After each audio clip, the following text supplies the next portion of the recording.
Happy Sunday umat yang diberkati oleh Tuhan. Senang bisa menyapa Anda semua dimanapun Anda menyaksikan online service hari ini. Yang ada di wilayah Jabodetabek, luar Jawa, di seluruh Nusantara, dan bahkan di mancanegara sekalipun. Welcome, we are so joyful that you are here right now. Kerinduan kami Anda tetap sehat, tetap bahagia, dan tetap dalam pemeliharaan Tuhan kita, Yesus Kristus. Ya, sesuai dengan kalender gerejawi, di saat-saat ini kita akan menghayati masa raya Paskah. Ini adalah sebuah momen yang sangat penting dan berharga bagi kehidupan orang percaya, di mana kita mengingat karya terbesar yang pernah ada untuk keselamatan kita. So, mari kita jadikan momen ini untuk terus bersyukur akan kasih dan anugerah yang besar untuk Anda dan saya di dalam ibadah kita saat ini. Mari jadi berkat bagi yang lain, bagi keluarga, tetangga, teman, kekasih, atau karyawan Anda dengan membagikan link online service hari ini kepada mereka, baik melalui Galilea YouTube channel ataupun melalui Galilea Facebook page, sehingga mereka bisa beribadah bersama kita saat ini. Siapkan bejana hati Anda untuk diisi firman Tuhan dengan tema persahabatan di dalam Kristus yang akan diwartakan oleh Pendeta Junifrius Gultom. Dan saat ini kita akan bergabung bersama seorang gospel singer, Bobby Febian, dan juga Galilea Worship Team untuk memuji dan menyembah Tuhan kita. Jadikan pujian dan penyembahan Anda sangat deep, ekspresif, dan dinamis sehingga hati Tuhan benar-benar disukakan. So, are you ready for Him right now? Let's do it. Shall we pray? Terima kasih Tuhan untuk anugerah-Mu di hari ini. Hati kami melimpah dengan syukur, hati kami melimpah dengan puji-pujian, karena kami tahu Engkau memberi kami kesempatan untuk menyembah Engkau saat ini. Itu sebabnya kami mau ibadah kami ini untuk kemuliaan bagi nama Tuhan. Segala persiapan yang sudah kami lakukan benar-benar maksimal di dalam ibadah hari ini. Dan siapapun yang menyaksikan bergabung di online service ini dikuatkan dan diberkati oleh Tuhan. Terpujilah nama-Mu Tuhan, di dalam nama Tuhan Yesus Kristus kami siap beribadah. Amin. Selamat beribadah.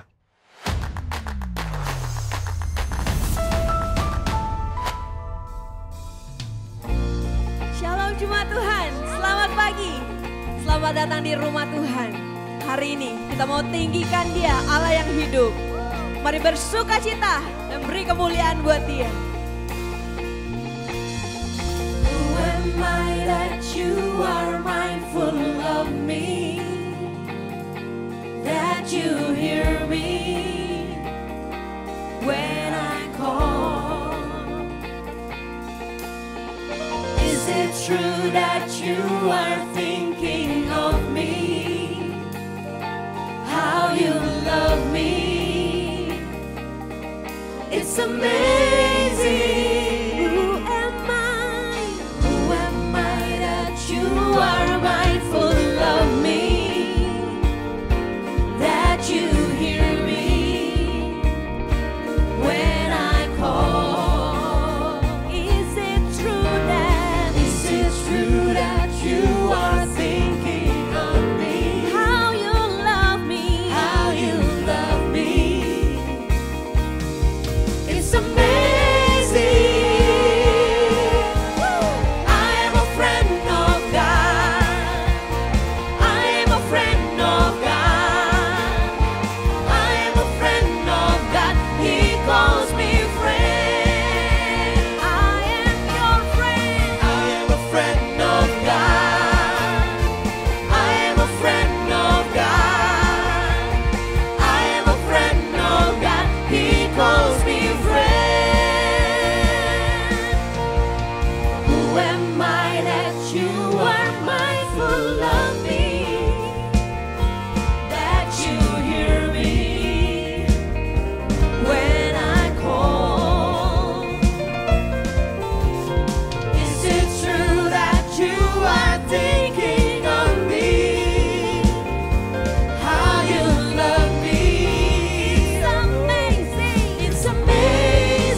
Kami bersyukur untuk kebaikan-Mu yang tidak pernah habis dalam kehidupan kami Tuhan.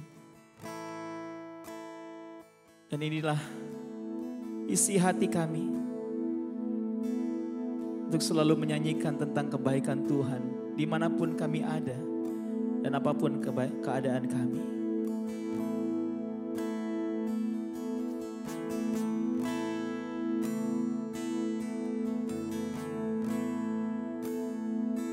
I love you, Lord,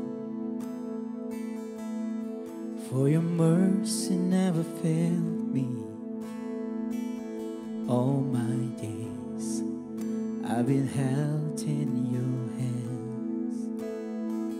From the moment that I wake up until I leave my head, I will sing all the goodness of God. All my life you have been faithful. All my life you have been so, so good.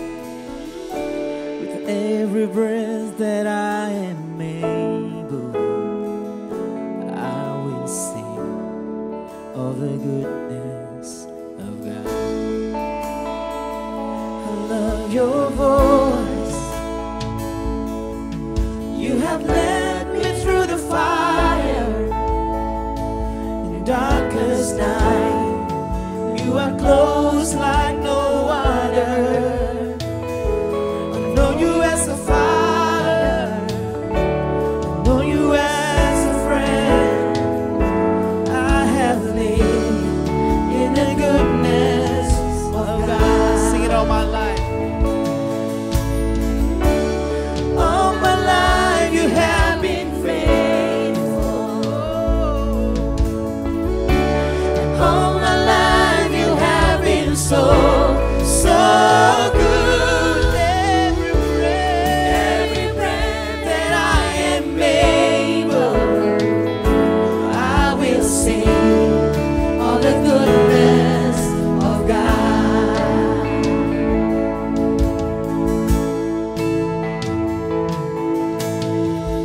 Your goodness is running out, it's running after me. Singing your goodness. Your goodness is running out, it's running after me. Your goodness is running after, it's running after me. Your goodness is running after, it's running after. Sing your goodness is running after me. Your goodness is running after, it's running after me. Oh, your goodness is running after, it's running after me. With my life laid down, I surrender now. I give you everything. Your goodness is running after, it's running after me. Your goodness is running after, it's running after me. Oh, your goodness is running after, it's running after me.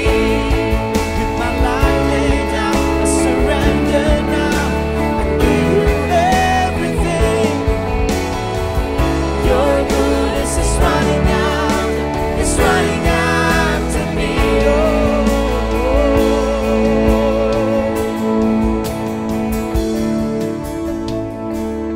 All my life you have been faithful.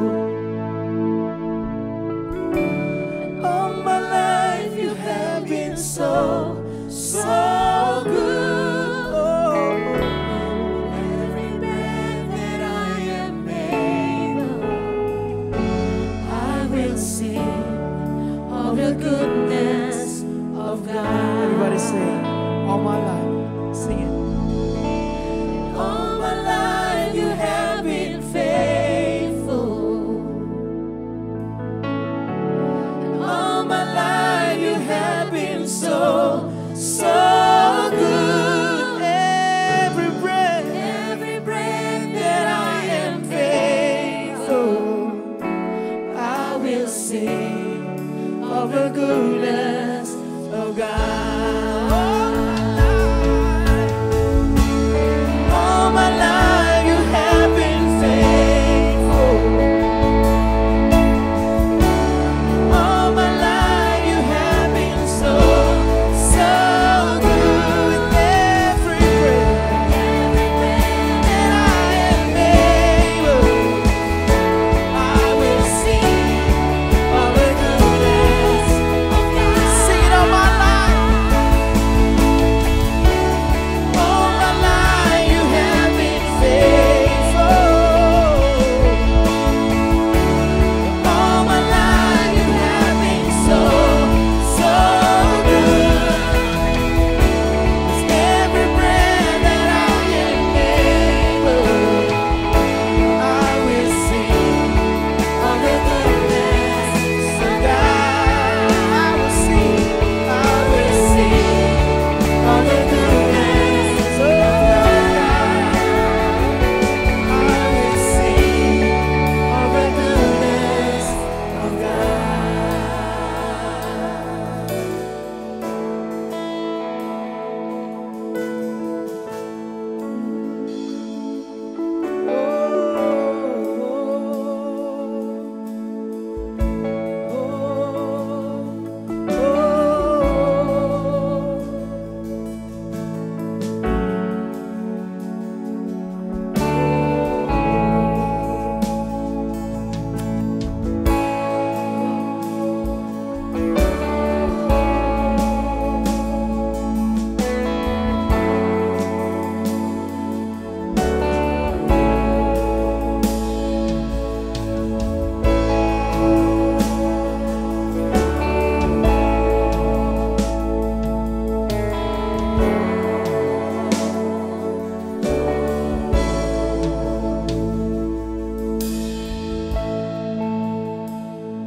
Ku kan berdiri di tengah badai dengan kekuatan yang kau berikan.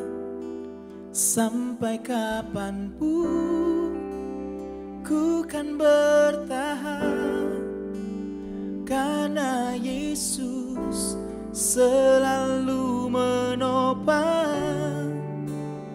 Ku kan bertahan dalam tekanan dengan kekuatan yang kau berikan.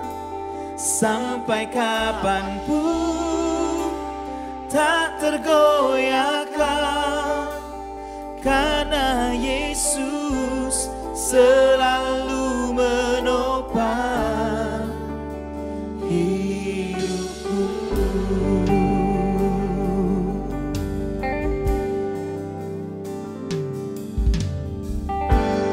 Engkaulah perisaiku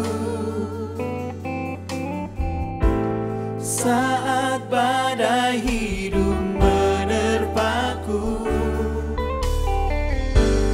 Janjimu di dalamku, pulihkan jiwaku. Katakan, ku kan berdiri, ku kan berdiri di tengah badai, dengan kekuatan, yang kau berikan. Sampai kapanpun ku kan bertahan, karena Yesus selalu menopang. Katakan, ku kan bertahan.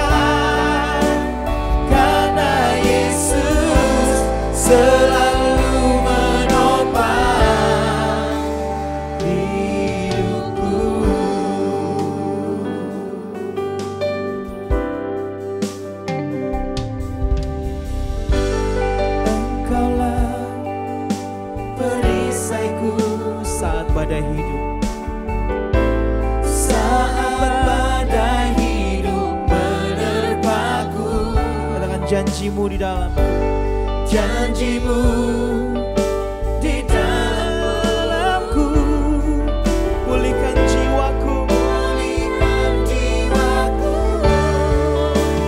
Bukan berdiri di tengah badai, dengan kekuatan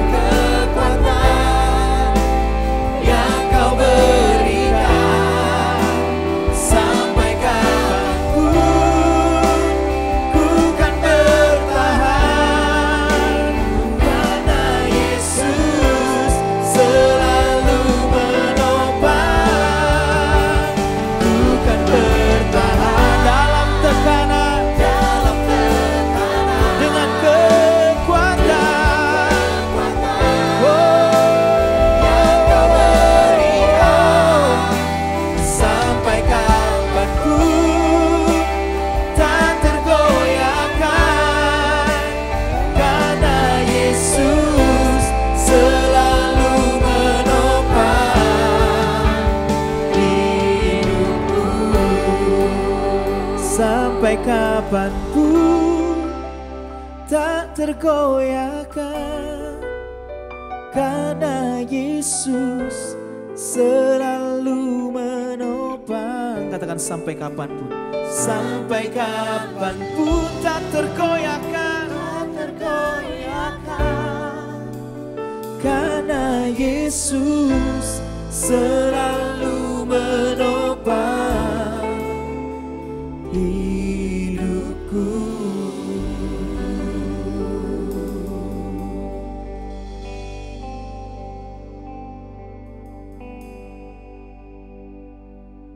Shalom, salam sejahtera dalam kasih Tuhan kita Yesus Kristus. Senang menemui semua jemaat Tuhan, baik jemaat Galilee Church maupun jemaat-jemaat yang lain atau orang Kristen yang kebetulan hadir pada pemberitaan firman Tuhan pada hari ini. Saudara-saudara, kepada saya diberikan tema yang masih terkait dengan small group, yaitu Friendship in Christ atau persahabatan di dalam Kristus Yesus. Kita akan membaca firman Tuhan yang begitu sebenarnya banyak di dalam Perjanjian Baru berbicara tentang bagaimana kita menjadi orang percaya yang tidak berdiri sendiri tetapi memiliki komunitas sahabat-sahabat di dalam Kristus yang menolong kita untuk bertumbuh seperti kehendak Tuhan. Saya akan membacakan kepada kita Efesus 4 ayat 30 sampai 32.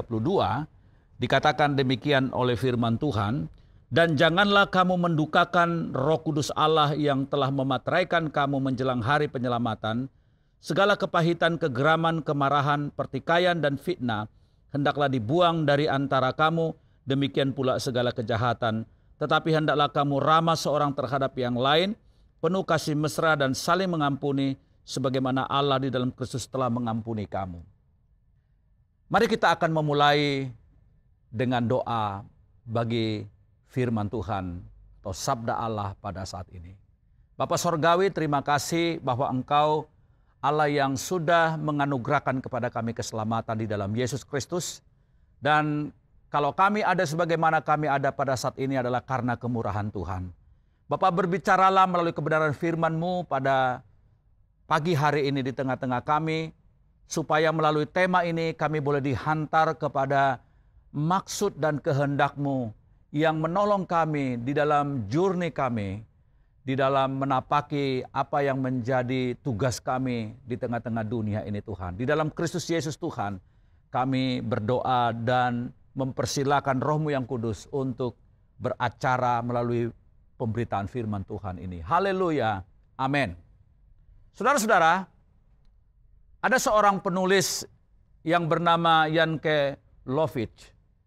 Dia mengatakan bahwa individualisme di barat yang makin lama makin tidak peduli dengan orang lain telah membawa 5 penyebab yang negatif di dalam keluarga dan masyarakat. Yang pertama yaitu menurunnya kerekatan di dalam keluarga. Saudara-saudara, kita perhatikan di sini di dalam kehidupan perkotaan khususnya yang tidak peduli satu sama lain, Yang berbeda dengan di desa barangkali yang masih kohesifnya atau kerekatannya itu masih kuat.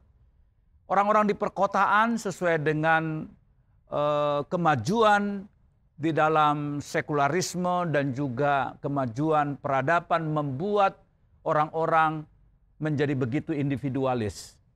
Yaitu yang membawa menurunnya kerekatan dalam keluarga.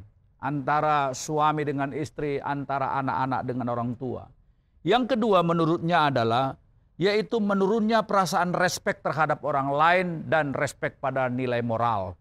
Ini menjadi sesuatu yang serius ya, dan tantangan bagi gereja Tuhan bahwa perasaan dan sikap individualisme itu menjadi membawa dampak kepada bagaimana kita respek kepada orang lain dan nilai moral. Yang ketiga, sense of life atau sense atau perasaan dalam kehidupan sehari-hari makin bersifat impersonal. Artinya orang-orang makin tidak lagi melihat sesuatu itu bersifat personal, tapi lebih kepada teknologi atau perlakuan-perlakuan yang tidak lagi menghargai perasaan orang dan dignity atau katakanlah kehidupan harga diri daripada seseorang. Yang keempat, yaitu hilangnya sense of community. Tentu sebagaimana dengan penghormatan kepada human rights ya, atau penghormatan kepada hak asasi manusia yang bermuara kepada penghargaan kepada individu sebagai person, itu tidak apa-apa dan itu baik sekali. Tetapi karena spirit semacam itu menimbulkan orang begitu memiliki kata kunci dan jargon-jargon di masyarakat tentang apa yang disebut sebagai menghormati privasi seseorang, sampai kemudian eksesnya adalah kehilangan sense of community.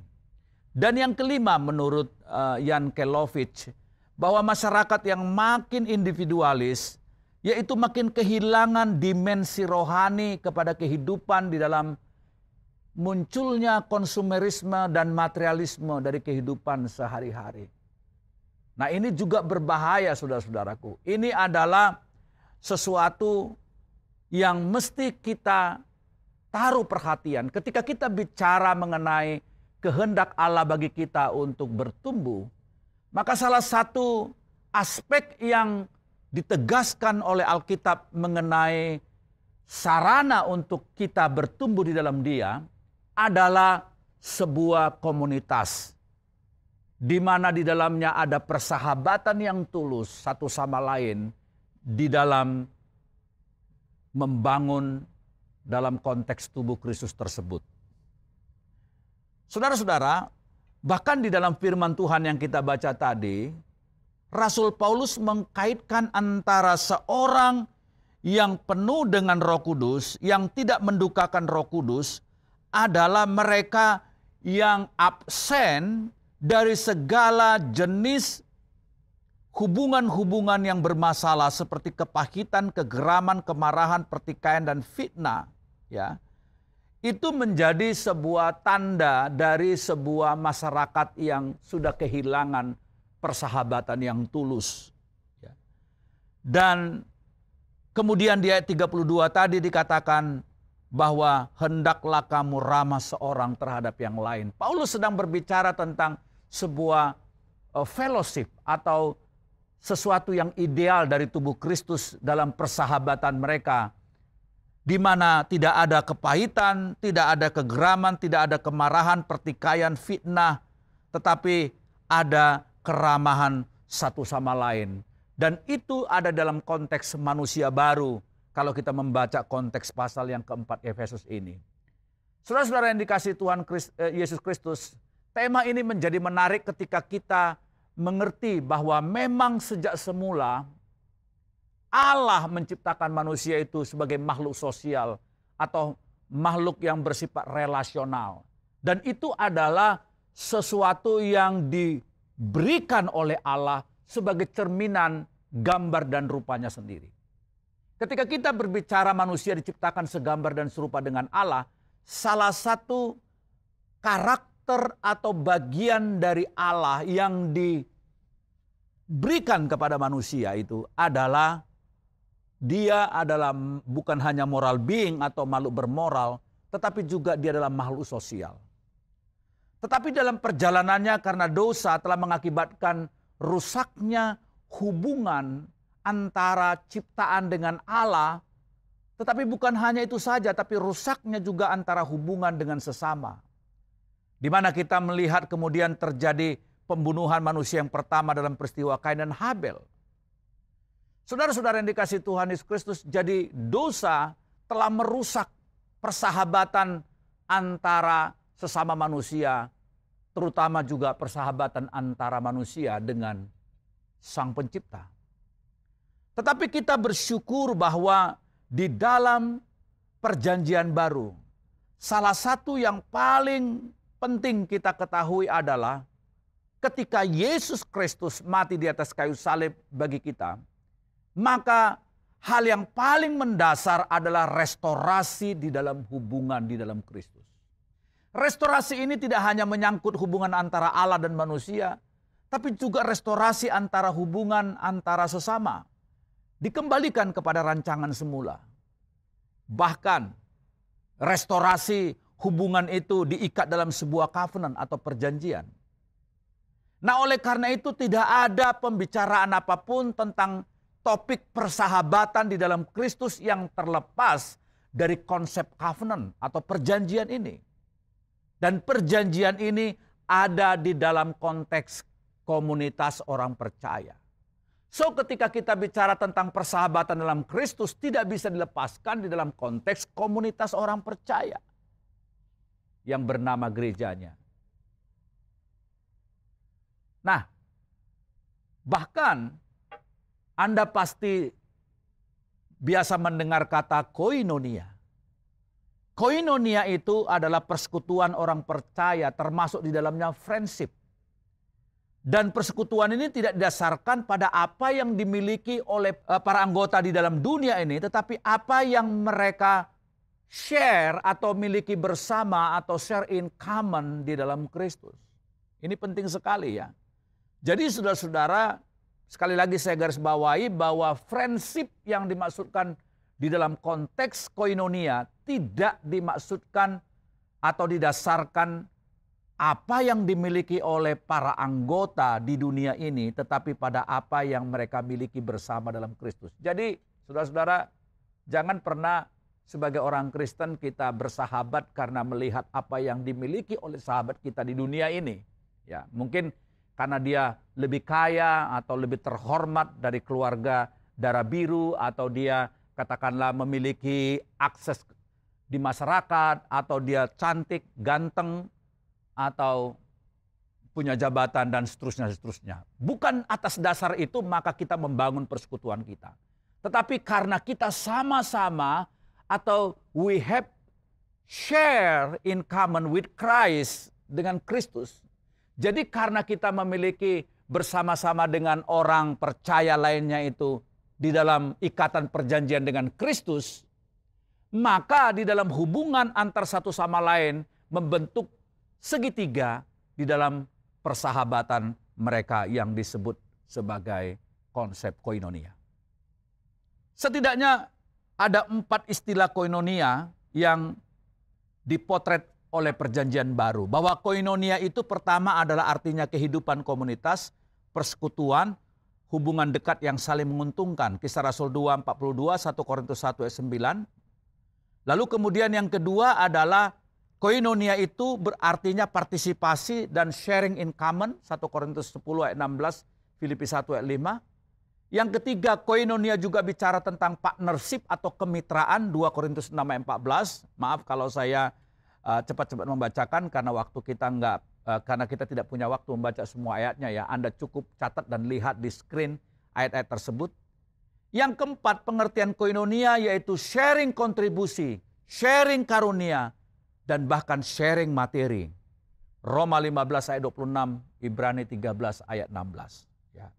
Nah sekarang saya akan masuk bagaimana kita mementingkan persahabatan kita di dalam Kristus, di dalam konteks komunitas orang percaya. Sangat baik sekali kalau kita memiliki komunitas yang lebih kecil, dalam hal ini small group. Karena dengan komunitas yang kecil, masing-masing bisa saling kenal dan dekat dan bisa lebih fokus kepada pengembangan karakter di dalam Kristus. Saya akan memberikan kepada saudara sedikitnya 4 poin mengapa kita memiliki persahabatan di dalam Kristus, dalam konteks komunitas orang percaya. Yang pertama, persahabatan di dalam komunitas menyediakan hikmat. Saya ulangi sekali lagi, persahabatan dalam komunitas menyediakan hikmat. Mari kita lihat bersama-sama Amsal pasalnya yang ke-13, ayatnya yang ke-20.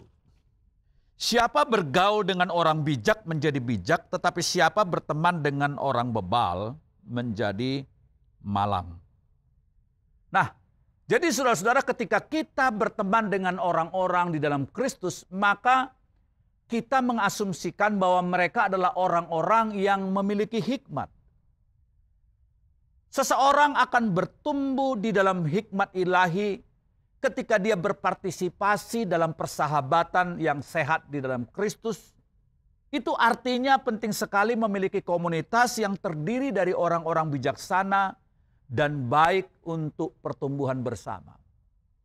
Saudara, maka gereja sebenarnya adalah miniatur dari kerajaan sorga, di mana orang-orang di dalamnya adalah orang-orang yang bijaksana. Satu kali Paulus menegur jemaat di Korintus ketika mereka saling menggugat ke pengadilan.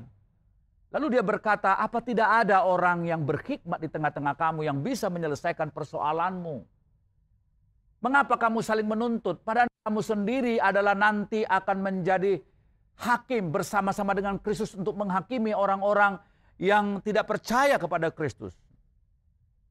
Jadi saudara-saudara, dengan kita bersahabat dalam komunitas, itu menolong kita untuk mendapatkan hikmat dari Tuhan. Bertumbuh di dalam hikmat. Ya. Dan itu penting sekali. Yesus pernah digambarkan sebagai seorang yang bertumbuh di dalam fisik dan juga hikmatnya. Yang kedua, mengapa kita perlu persahabatan dalam konteks komunitas orang percaya? Karena persahabatan di dalam komunitas orang percaya menyediakan sarana untuk saling mempertajam. Satu bagian ayat yang sangat terkenal di dalam Amsal pasal 27 ayat 17 berkata, besi menajamkan besi, orang menajamkan sesamanya. Saudara-saudara, cara terbaik untuk meningkatkan karakter moral seseorang adalah dengan apa? Dengan friksi, tanda petik ya. Dengan kritik. Nah, kritik yang konstruktif itu seperti pisau yang ikut menajamkan dan membentuk kita. Maka ketika kita bersahabat dengan seseorang, maka kita harus melihat dia sebagai saudara dalam Kristus yang juga memberi akses kepada dia mengkritik kita. Tentu mengkritik itu tidak sembarangan, tidak vulgar, tidak diumbar. Dalam persahabatan kita dalam Kristus, kita boleh mengkritik orang lain dalam arti dengan semangat memberitahu apa yang seharusnya. Dan kita mengkritik dengan kasih, dengan kemauan untuk membawa orang itu kepada cara yang lurus. Jangan karena orang itu telah membantu kita banyak hal sehingga kita sungkan mengkritik dia. Saya mengatakan ini juga kepada saya pribadi. Ya. Saya terbuka kepada kritik yang konstruktif. Karena itu adalah pisau yang menajamkan dan membentuk karakter kita. Kalau tidak ada lagi yang bisa kita akses untuk mengkritik kita, maka bagaimana gambar karakter Allah tumbuh dalam diri kita? Jangan pernah berdoa dan berharap dan berkata, Roh Kudus, selidikilah hatiku ya. Kalau aku menyimpang kepadamu. Memangnya Roh Kudus itu tiba-tiba nongol di kamar saudara dan berkata, hei Junifrius ya, saya mau kasih tahu kamu ya, apa kesalahanmu. Tidak, saudara-saudara. Kadang-kadang yang sangat halus atau subtle, Tuhan izinkan untuk ada orang-orang di sekitar kita untuk memberitahu kepada kita, koreksi roh kepada kita. Dan itulah gunanya sahabat. Bukan sahabat yang mencium berlimpah-limpah, tetapi tentu sahabat juga tidak hanya memberikan kepada kita kritik, tetapi juga dukungan dan pujian yang akan kita lihat pada poin berikutnya nanti. Yang ketiga, persahabatan dalam komunitas menyediakan akuntabilitas. Artinya apa? Artinya kalau kita mau bertumbuh di dalam karakter Tuhan, maka harus ada orang-orang, sahabat-sahabat yang tulus dalam Kristus, yang kepadanya kita bisa terbuka dan menjadi tempat di mana ada akuntabilitas kita, ketimbang kita menjadi sendiri saja. Salah satu cara praktis untuk membangun komunitas dan akuntabilitas adalah memiliki covenant bersama dengan seseorang atau kelompok kecil dalam tubuh Kristus, dalam hal ini small group, sebagai partner akuntabilitas kita. Sedikitnya ada 4 pertanyaan yang sahabat kita tanyakan, yang perlu ditanyakan sahabat kita, atau kalau kita sahabat, kita tanyakan kepada sahabat kita untuk menandakan akuntabilitas terjadi di tengah-tengah persahabatan itu. Apa itu? Yang pertama, tanyakan begini, apakah ada sesuatu yang engkau lakukan yang seharusnya engkau tidak lakukan minggu ini? Coba, pernah nggak kita tanyakan itu kepada sahabat kita? Yang kedua, apakah engkau mengatakan sesuatu minggu ini yang seharusnya engkau tidak perlu katakan? Yang ketiga, apakah engkau melihat sesuatu minggu ini yang seharusnya engkau tidak perlu lihat? Yang keempat, apakah engkau tidak melakukan atau tidak mengerjakan atau tidak mengatakan yang seharusnya kau lakukan dan katakan minggu ini? Nah, 4 pertanyaan ini bisa menjadi sesuatu pertanyaan yang ketika kita menjawab sahabat kita itu adalah bentuk akuntabilitas kita. Dan yang terakhir, mengapa persahabatan dalam komunitas itu penting? Karena persahabatan dalam komunitas itu menyediakan dukungan. Saudara, nanti baca di dalam kisah Daud dan Jonatan. 1 Samuel 18, 1 Samuel 20, itu bicara tentang kisah yang menurut saya tidak ada persahabat yang paling akrab dan paling melekat sehidup semati dalam Alkitab kecuali persahabatan Daud dan Jonatan. Walaupun ayahnya Jonatan, Saul, berkali-kali mau membunuh Daud. Tapi ini adalah gambaran yang luar biasa. Di dalam perjanjian baru, Yesus disebut sebagai sahabat orang berdosa. Dia juga sahabat Lazarus. Artinya, dan Yesus juga berkata dalam firman Tuhan, jangan lagi, aku tidak akan memanggil kamu lagi hamba, tapi sahabat.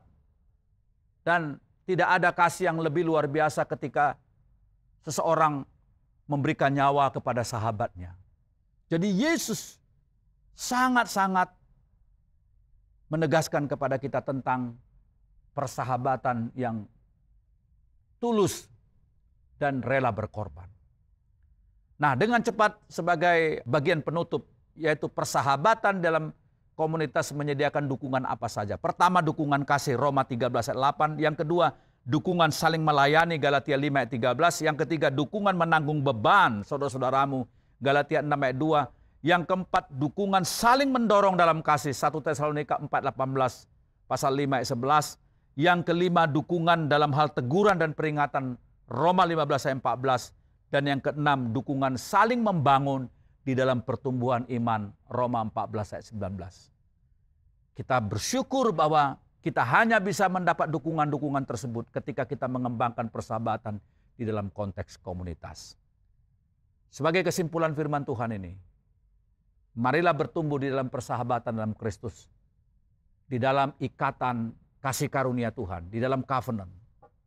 Hanya dengan mengembangkan persahabatan dalam Kristus, kita menemukan tempat untuk kita didorong kepada pertumbuhan ke arah Kristus yang adalah kepala. Mari kita berdoa bersama-sama. Bapa di surga, terima kasih bahwa Engkau adalah sahabat kami. Sahabat yang telah memberikan nyawamu untuk kami. Sesungguhnya kami adalah orang-orang yang tidak layak Engkau angkat menjadi sahabat. Tetapi oleh karena kasih karunia-Mu, kami mendapatkan apa yang menjadi berkat rohani yang luar biasa Tuhan. Berkati semua anak-anak-Mu yang mendengarkan firman Tuhan ini ya Tuhan. Biar kiranya Engkau menolong mereka, supaya Tuhan mereka bertumbuh di dalam komunitas orang percaya, di mana orang-orang di sekitar mereka bisa menjadi sahabat mereka, sehingga mereka bisa mendapatkan hikmat Tuhan, bisa mempertajam karakter mereka, bisa untuk menjadi sarana akuntabilitas, dan bisa menjadi sahabat di dalam dukungan-dukungan. Terpuji nama Tuhan sampai selama-lamanya. Berkati gereja Galilee Church ya Tuhan. Kepemimpinan Pak Fernando, Ibu Nancy, dan seluruh pengerja, Tuhan berkati mereka. Berkati gereja ini menjadi sarana Tuhan untuk menjangkau lebih banyak lagi jiwa-jiwa bagi kemuliaan nama Tuhan.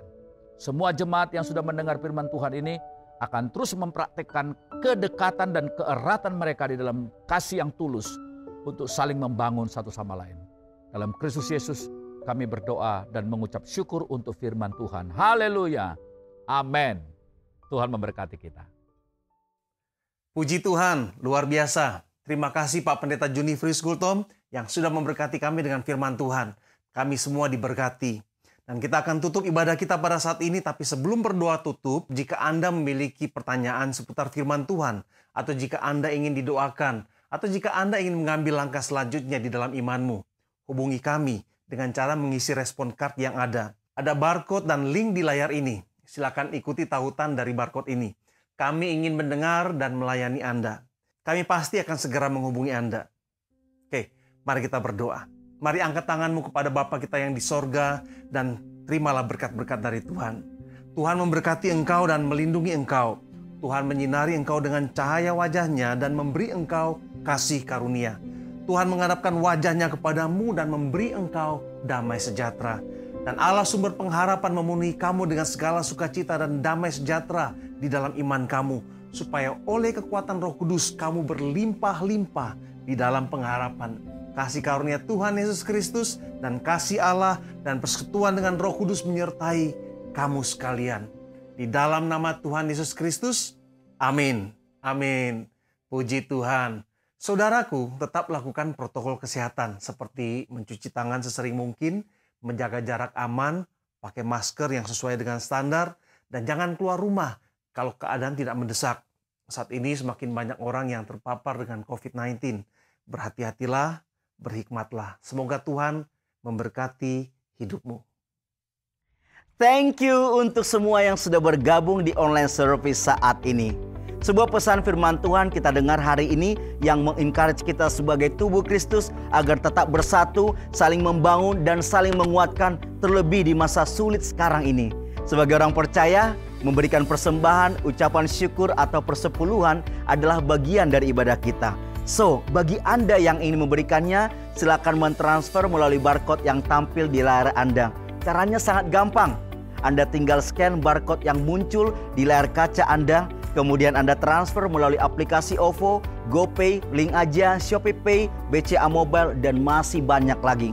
Dengan memberikan persembahan, Anda telah andil dalam mendukung pekerjaan dan misi Tuhan melalui Galilee Church.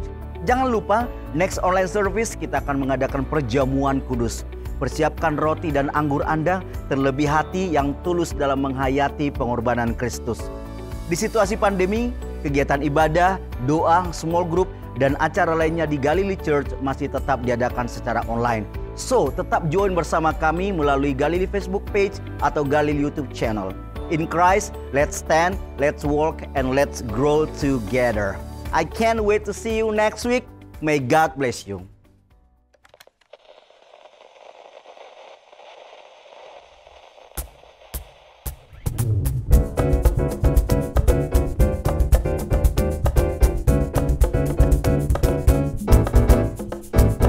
Janji yang manis kau tak kulupakan, tak terombang-ambing lagi